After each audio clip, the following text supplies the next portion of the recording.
Hello guys, welcome to Nikhil stock learner में आपका स्वागत है। आज हम निफ्टी 50 डेली एनालिसिस के वीडियो में हम आपको बताएंगे कि आप बाज़ार का कैसा मोड़ रहा है। बाज़ार आज गैप अप के साथ खुलता है 24,500 के आसपास और ये आखिरी मोमेंट पे ह्यूज रेजिस्टेंस 24,800 पे जाके लेता है डेली 15 मिनट टाइम फ्रेम पर पे यानी इंट्राडे में। और ये आखिरी के मोमेंट पे सेलर को टारगेट करता है और उनके ह्यूज एसएल को हिट कर देता है, जिसके कारण एसएल वहाँ से भाग जाते हैं, सेलर्स वहाँ पे भाग जाते हैं और एक ह्यूज कैंडल बनती है जो कि 0.82% के आसपास यानी 1% के आसपास कैंडल पूरी बनती है। जैसा कि आप एक ह्यूज कैंडल देख सकते हैं और बाज़ार 15 मिनट टाइम फ्रेम पर अभी ओवर बॉथ है और एसआई भी ये बता रहा है। और मैंने आपको प्रीवियस वीडियो में बताया था 24,400 को जैसे ही तोड़ा इसने और ये बाज़ार सारा दिन साइडवेज रहा और बाज़ार ह्यूज मूवमेंट आया आखिर के मूवमेंट पे। बट आवरली टाइम फ्रेम पर देखेंगे, आवरली टाइम फ्रेम पर भी बाज़ार ओवर बॉथ है और एसआई 82 के आसपास है और मैकडी भी कुछ खास परफॉर्मेंस वैसा नहीं दे रहा है, दिखा रहा है बाज़ार में। डेली टाइम फ्रेम पर भी देखेंगे वही हाल है। डेली टाइम फ्रेम पर भी आखिरी मूवमेंट पे ये बाज़ार जो इतनी बड़ी कैंडल बनी आखिरी मूवमेंट पे इतनी बड़ी कैंडल बनाती है और ओवर बॉथ हो जाती है डेली टाइम फ्रेम पर भी।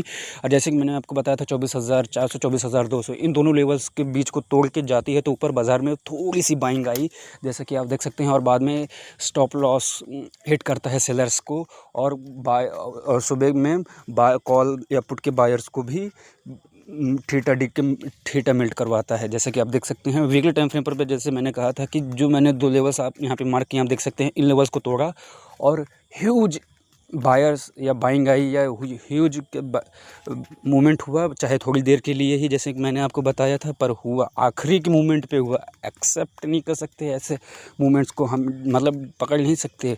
इतने बड़े लोग हैं जो कि पूरे बाज़ार को मैनिपुलेट कर रहे हैं। 15 मिनट टाइम फ्रेम पर हम फिर देखेंगे जो मैंने लेवल्स आपको बताए थे 24,200 24,400 इन दो लेवल्स को तोड़ दिया और बाज़ार अभी 24,800 के आसपास रेजिस्टेंस ले रहा है।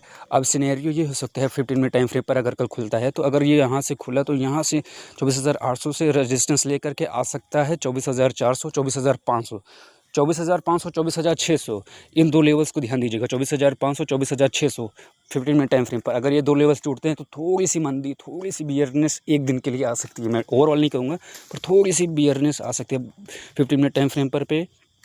जैसे कि मैंने आपको बता ही रहा हूँ, सिनेरियो जो मैंने आपको बताया दो ही हो सकती है, गैप अप या बाज़ार अगर एज वेल एज खुलता है तो नीचे ही आएगा, क्योंकि वो बाज़ार लगातार ऊपर नहीं जाने वाला।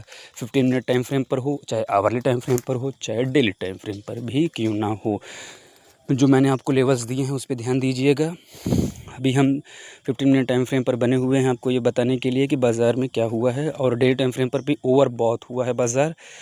ओवर बॉथ के कारण हो सकता है थोड़ी सी बाज़ार में नर्वसनेस प्लस साइडवेज हो सकती है, जिसके कारण बायर को भी लॉस हो और बाज़ार में एक ऐसा ह्यूज मूवमेंट आ जाए जिसके कारण सेलर को ही लॉस हो। Please guys, subscribe to my channel to